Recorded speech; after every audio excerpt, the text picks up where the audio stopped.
আমি যদি মারাও যাই আপনারা পিছপা হবেন না, আপনারা এই আন্দোলনকে সফল করেই ছাড়বেন। আমি আবারও বলতে চাই, আমি টিয়ার সেল খেয়েও ক্যান্সার হয়নি।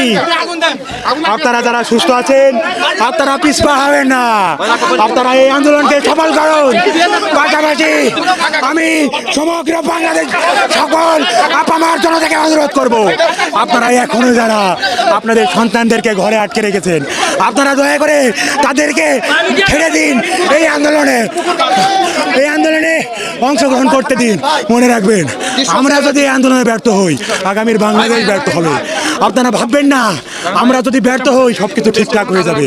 আমরা যদি আজ থেমে যাই, এই আন্দোলন যদি থেমে যায়, বাংলাদেশের স্বাধীনতা সার্বভৌমত্ব সবকিছু আমরা হারিয়ে ফেলবো।